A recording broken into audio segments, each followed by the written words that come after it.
Welcome to First. I'm Mark Eichman along with Shirley Min and Nichelle Polston. There's a sliver of the Newcastle County population that could determine next weekend which party controls Delaware Senate. More on the special election in the 10th District this weekend. Also this week, some new developments in the probe of the prison hostage incident at the Vaughn Correctional Center. Plus, we'll ask the question, what role should prisons play? And what is race in America like in 2017? We may not have the answer this week, but we'll explore the issue through a performance of White Guy on the Bus. First, your public media news magazine starts now.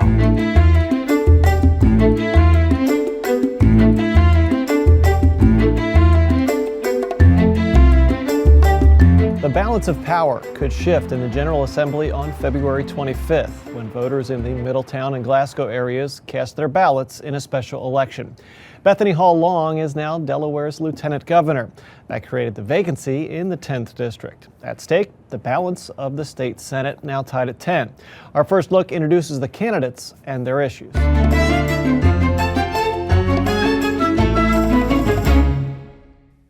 Voters in the 10th Senate District packed Middletown High School to hear what the three candidates hoping to become their next state senator had to say.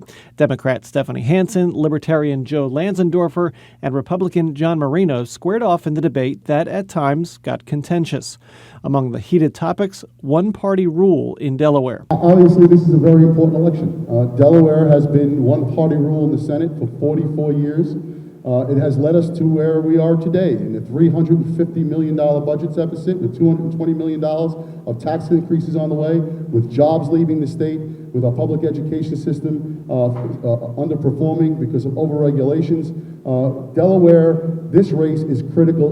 There's a math problem, and there's a perception problem, I think, going on here. Because I keep hearing, it's been 40 years of rule. It's like we're trying to, my opponent is trying to convince people that the Democrats have been in control of Delaware government for the last 44 years. The Republicans were actually in control until 2008. And even by any alternative facts, that's not 44 years. Party politics, however, was not on the mind of debate attendee Connie Kinnick. She feels she got enough out of the debate to make an informed decision on Election Day. We got quite a bit of information. I made quite a bit of notes. And so as we talk to each one of these communities, we will be sharing what we heard. We'll be sharing what we think. We have told all of them, your voting is your business, but make it your business to know who you're voting for and what their platform is and what they will and will not be doing for you once they put themselves in that seat at the state capitol.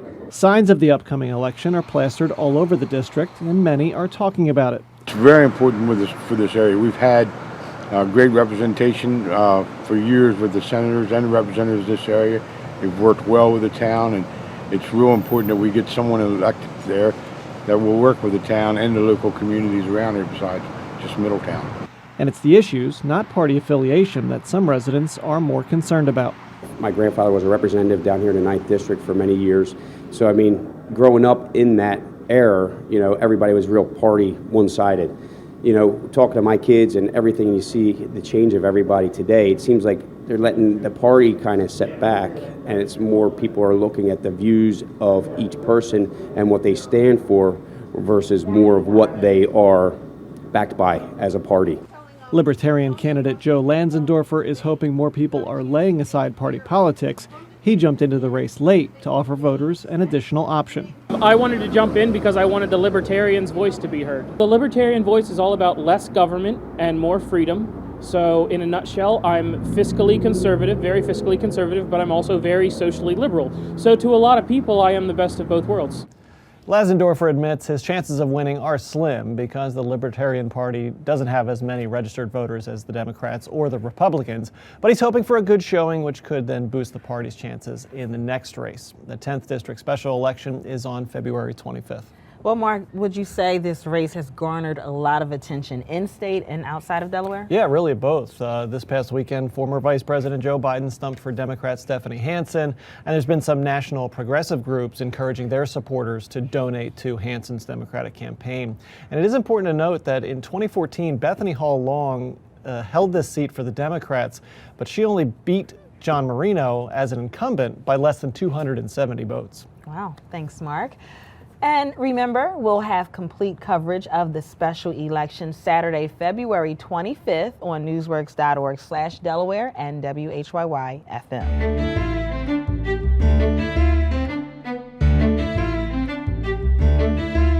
In some ways, that 10th Senate race is an example of national politics on a local level. Another national issue that we are witnessing on a local level is the controversy over sanctuary cities. Rob Torno has some thought about that. And Rob, let's start with where this issue has popped up. Right. So on Tuesday night, Christina School District voted against allowing their district to be a sanctuary district, sort of a safe haven for students who may be in this country illegally through no fault of their own, you know.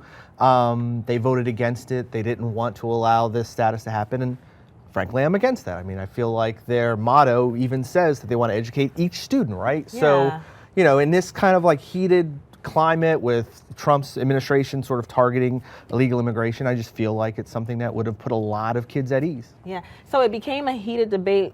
Any idea why, especially on a local level?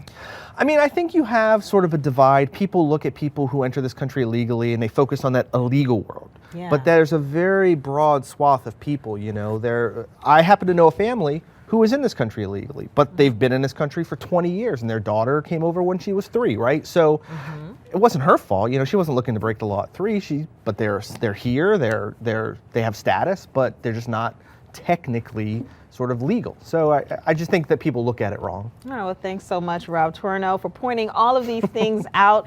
Read Rob Torno on the pages of newsworks.org. Follow him on Twitter at Rob Torno.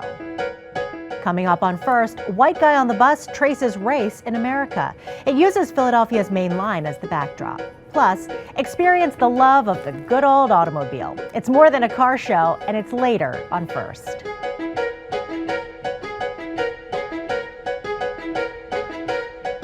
On Tuesday, Governor John Carney appointed retired Delaware Supreme Court Justice Henry DuPont Ridgely and retired Family Court Judge William Chapman to lead an independent review of the prison hostage incident at James T. Vaughn Correctional Center in Smyrna.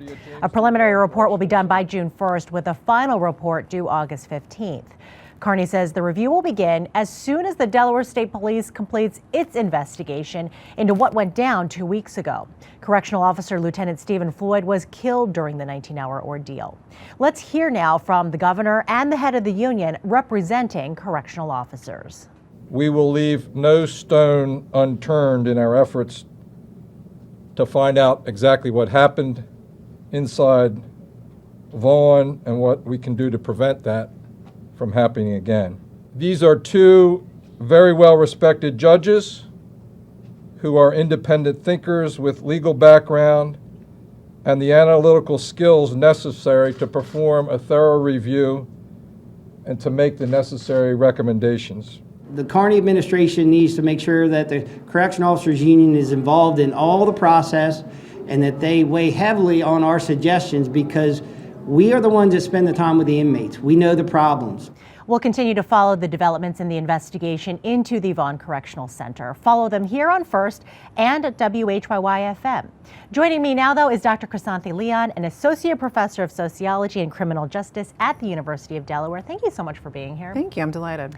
You know, the February 1st hostage situation at Vaughn really brings up a lot of bigger questions into the prison system in general. Like, what should the role of a prison be? You know, is it a place where we just put away bad people to keep them away from society, or is it a place to rehabilitate, or is it a place where people who've broken the law deserve to be punished?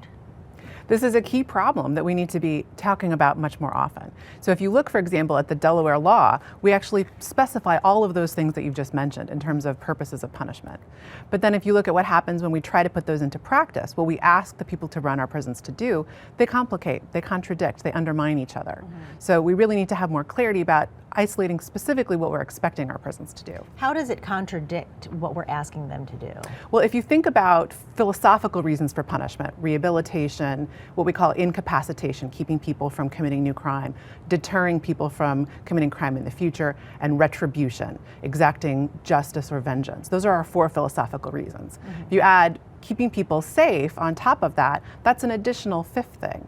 Is it possible to deter while at the same time rehabilitating? Is it possible to punish people adequately in the sense of retribution while also sensing that rehabilitation is an emphasis? All of those things can, in practice, really contradict each other. So it sounds like the prisons are taking on too much, so they're not doing anything very well.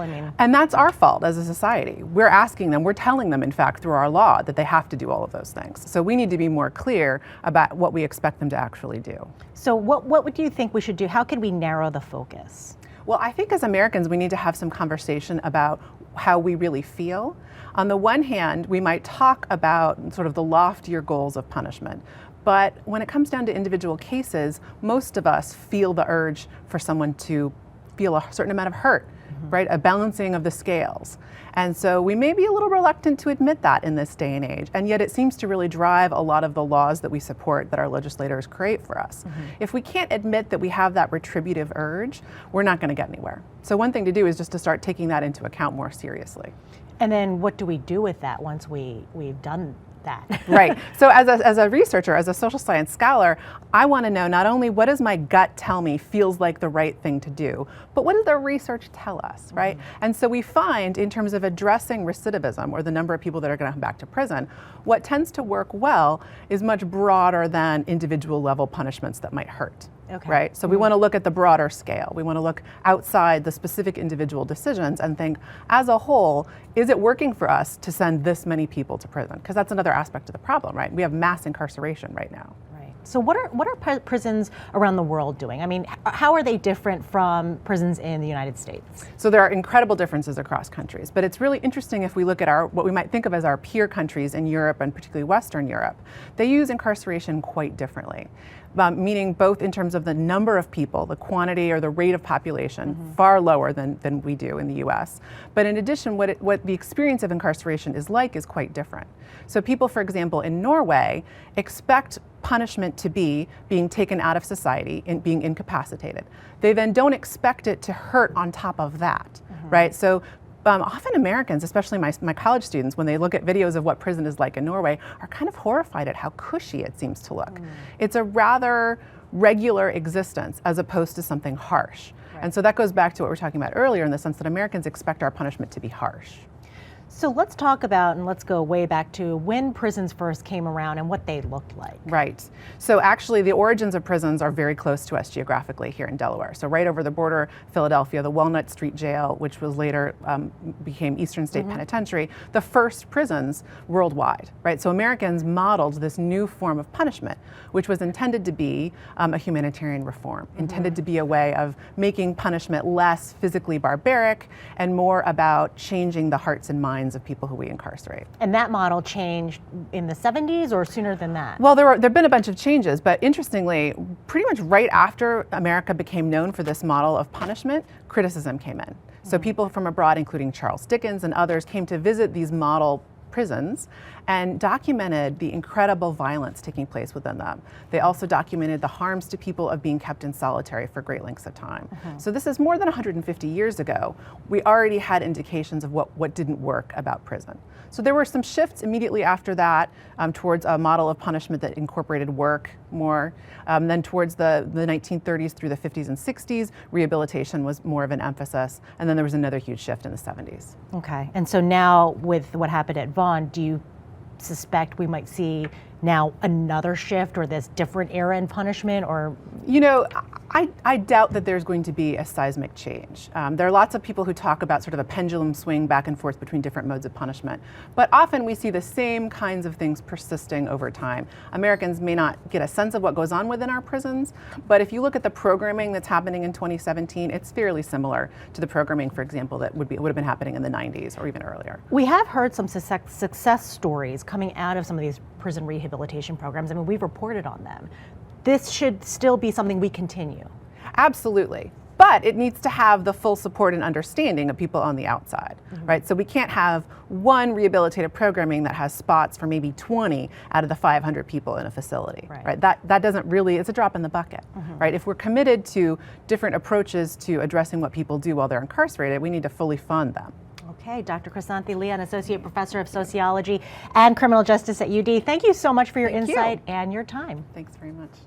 Roz and Ray are a nice young couple from Philadelphia's Main Line. Both are white. Roz is a teacher in a tough urban school. Ray happens to be taking a bus where he encounters Shatik. She's an African-American single mother and nursing student. Where is all this headed? It's the latest offering from the Delaware Theater Company. It's called White Guy on the Bus.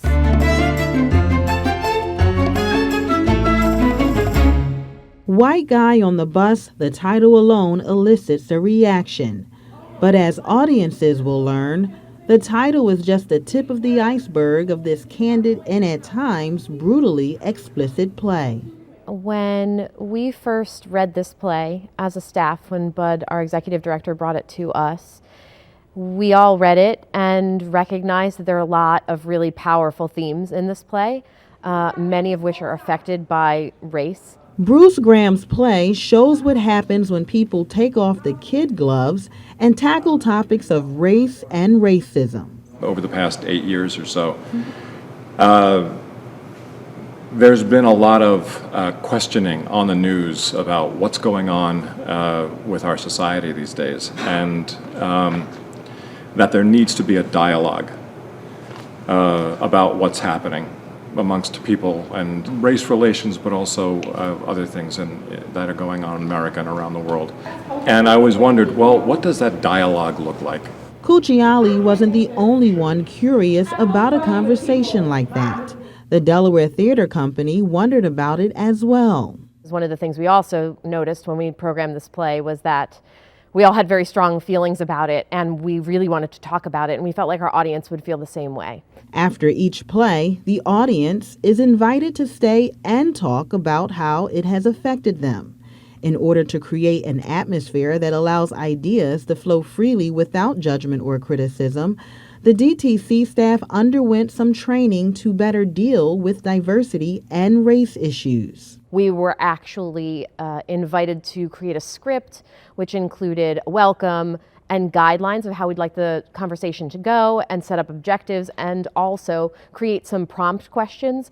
But we've not had to use them yet because we open the dialogue up to the floor, to the audience, and they are just eager to talk about what they've just experienced and how it relates to their lives and the community. Danielle Lene, who plays Shatik, felt a huge weight of responsibility in presenting this play. When we started this production, I recognized very early on that not only was I the only person in this cast, but there's, as far as like the staff of Delaware Theater Company, it's not many people of color on the staff. And so when we had our first read through, I had a moment where I looked around the room and it was only one of me.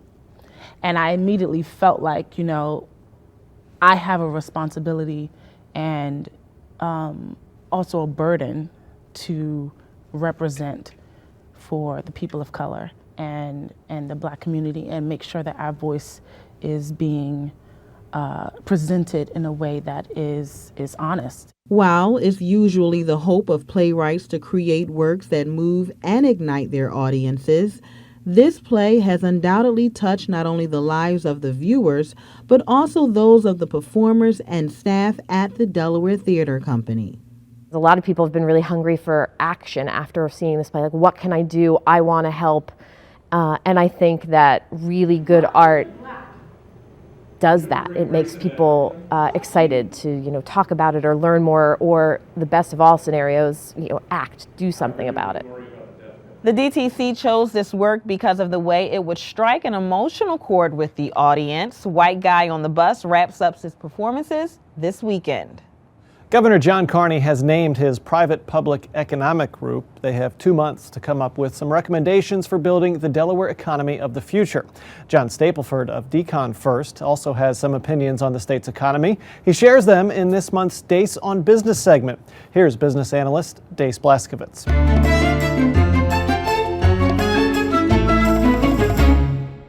Welcome back to the segment. Economist John Stapleford. Always a pleasure to be here, Dace. Really appreciate your show. Thank you. We're talking about the business climate, the business activity, if you will, in the state of Delaware. Let's start with some highbrow, well-respected, independent voices. Tell us what the Philadelphia Federal Reserve Bank of Philadelphia thinks about the state of Delaware. The Federal Reserve Bank of Philadelphia produces leading indexes for every state in the United States. They've been doing it for at least 15 years. It's based on things like initial claims for unemployment. It's based on trends in employment itself, delivery times for manufacturing. So starting 2016, the month-to-month change for Delaware was about 2.6, which is around the average for Delaware. The last 7 months, it's been hovering around 0. We even had 1 month when it was negative, which according to the Philadelphia Fed, when it goes negative, you've got a recession coming in that state. ALEC, the American Legislative Exchange Council, of one of arguably 3 major entities that ranks independently relative to states and municipalities. What does ALEC say about the state of Delaware's business climate? ALEC ranks Delaware right now, the economic outlook for Delaware, 44th among the states. It's based on 15 different factors. It's been shown econometrically, statistically, to be related to economic growth, this rating. And Delaware falls particularly short on no right to work law, a high corporate income tax rate, a very progressive income tax rate, and we have an estate tax. And Decon First is your company. This is right in your sweet spot. What does Decon First say about the state of Delaware's business climate, business activity, business numbers? We see the same thing that the Philadelphia Fed and ALEC see. Employment over a year-to-year basis, employment growth, the latest numbers are increased less than 1%. From November to December, total employment in Delaware actually went down. We had 12,000 people leave the labor force and 12,000 less Delaware residents employed. So things look weak. Economist John Stapleford, what has to change? What has to happen to get the ship up right here?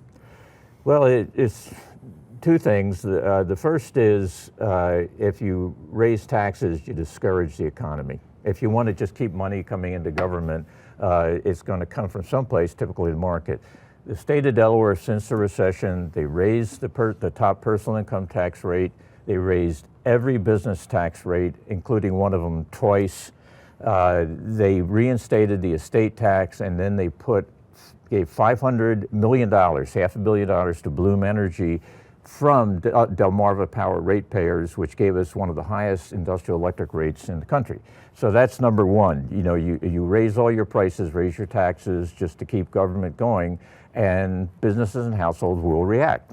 And then the second thing is the policy, looking at the ALEC report. If you had a right to work law, if you lowered your corporate income tax rate, if you did away with the estate tax, which in the estate tax only brings in 1/10 of 1% of the state revenue, right away you could start clearing the decks for some positive economic growth. Let's look forward just a minute. You actually read the John Carney transition reports. The one in particular that got your attention, beyond schools, is the business report. Last question, share with the audience your takeaway. Well, they put together an economic development working group to come up with a new approach to economic development in Delaware. 4 people from the legislature. Right away that kind of raises questions. But the head of the Delaware AFL-CIO is part of that, and I don't see any way they're going to seriously consider a right to work law. John Stapleford, economist Stapleford, as always, thanks for your insights. And of course, the debate about Delaware's financial future is likely to dominate discussion among lawmakers again this legislative session. Did you just remember that First was on and want to see what you missed? Go to WHYY.org/first to check out our report on the special legislative election next weekend and our story on White Guy on the Bus. Past shows are there too. Cars are a huge part of American culture. Advertising plays a big role in influencing our decisions on what car to buy and when. An exhibit at the Hagley Museum and Library looks at car advertising in the 20th century. First Experience takes to the open road for a look.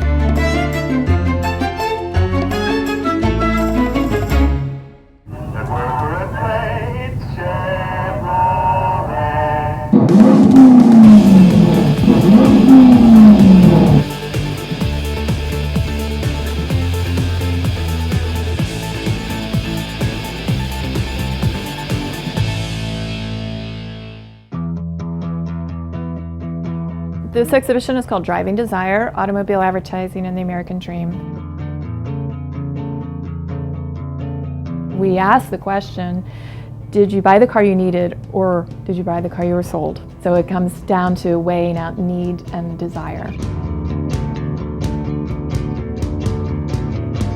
Everything in this exhibition is part of Hagley's collection. We have a very specific one, the Z. Taylor Vincent collection of automobilia, and it is a tremendous collection of automobile advertising that spans really the entire history of automobiles from the late 19th century until the time of the collector's death in 2011.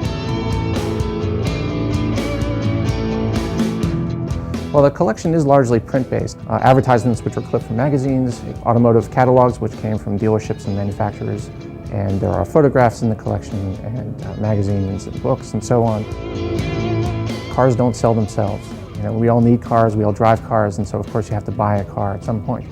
But a lot of money and a lot of effort goes into finding every way possible to make us part with our money. The exhibition looks at really 6 primary themes or messages that advertisers use to try to get at your heart. We look at things like luxury, economy, safety, patriotism, buying American, style. What are the factors that drove you to make that decision? We intended it to be fun, nostalgic, but we also wanted people to walk away thinking critically about their own experiences in purchasing automobiles.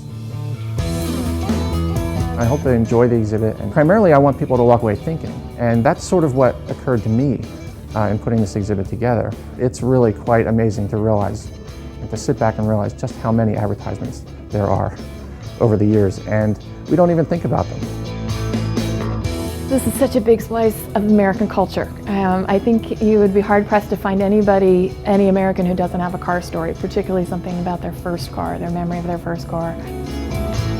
In the end, we want them to walk away asking questions about decisions they've made, particularly around the car, but really recognizing the impact that marketing has on the decisions that we make. There is so much eye candy here, it's hard to take it all in. So this might be an experience that you want to do more than once. This exhibit continues at Hagley through March 12th. If you want to know more, go to hagley.org. And if you'd like a bigger car connection, mark your calendar for September 17th. That's when over 500 antique cars will be on display at the Hagley Car Show. Next week, Wilmington Mayor Mike Pizicki visits our first studios for his first conversation since taking over in January, and we'll continue our look at the incident at the Vaughn Correctional Center in Smyrna. That is first for this week. We thank you for watching. For Mark Eichman and Nichelle Polston, I'm Shirley Min. Have a great week.